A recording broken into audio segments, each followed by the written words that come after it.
Okay, we're here at the Craiglockhart Tennis Centre with Leon Smith. We've just presented Leon with the Tennis Scotland Special Award. Leon, it's been an outstanding couple of years for yourself. What have been your highlights the last few years? Well, looking back, obviously my time with Andy will always remain very special. It's a privilege to work with someone who's now at the top end of the game, and it's something that I'll never ever forget, and I will always appreciate the opportunity that Andy gave and Judy gave to work with Andy. Then from there, it's been really exciting also taking on the Davis Cup captaincy. It's probably the biggest privilege in our sport to lead your country out at Davis Cup, and it's something that I've enjoyed every single time. I hope we can get many more to come. And then it was also exciting to see a crop of young players coming through British tennis, both on the men's and women's side, and I hope there's some really good times ahead for that. And you've obviously progressed, through the coaching pathway as such over the last number of years. If there was young coaches out there who were looking to, progress themselves and try and follow in your footsteps, what sort of advice would you have for them? I think the big thing is to try.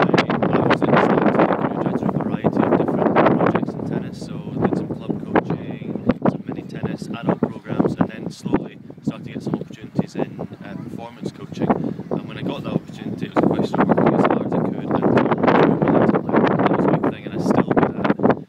It's still one of my mottos is to keep learning, and I do that. I surround myself with people that I can feed off and that I feel have got the experience to help me. So and hard work, and if you get a bit of luck along the way with some good players, talented players, and you really focus on them and do a good job, I'm prepared to travel a lot in performance world as well, and all those things for success. And you're obviously here this week at the AEGON GB Pro-Series and to watch some of the British players in action.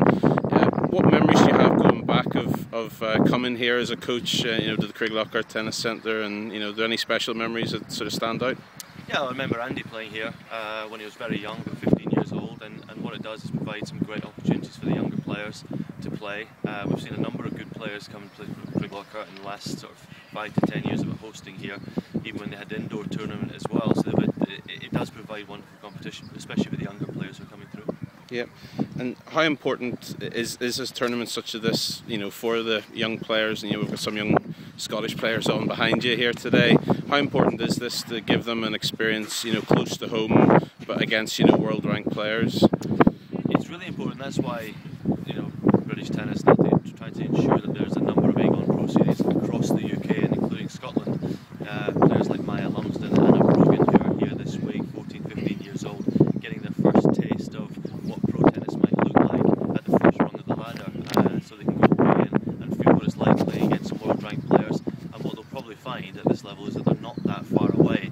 So what it allows them to do is see, sometimes it's quite easy to see the Sharapovas or Serena Williams on television and think, oh, how am I going to get there? But actually when they come here in the first rung of the ladder, they'll see that step by step, if they keep focused and keep working hard, they can bridge those gaps. Yeah, and obviously coming into this week, there's a number of British players, really strong performances. Ollie Goulding, Kyle Edmund, some really strong performances. How hopeful are you this week? We'll see another batch of strong performances from the British players. Yeah, very fortunate this week. We see the likes of Ollie Goulding, Kyle Edmund, the guys, some of the best young players in world tennis. Actually, really good at junior ranking. So it's a real exciting time to watch them play here against players ranked between 300 and 600, so they can test themselves. And what the juniors will find that they've got a bit of work to do, but it is achievable to make that next step up. But it's also good for the Scottish tennis fans to come out and watch a little bit of who are hopefully the next big things in tennis. And obviously you're not the only member of the Smith family that's had a Tennis Scotland award this year. Your big brother Toby's had been named Coach of the Year. Obviously proud moment for the Smith family this year. Yeah, really proud of Toby. He's done a good job for the last few years working away at the academy in Glasgow, and that's what it comes down to. I've got so much respect for the coaches that are working day to day with the younger players, because that's where our next talent's going to come from, and I'm glad they get recognised because it's such an important part of the job. I've been there myself, and it's hard work. You get up every day, every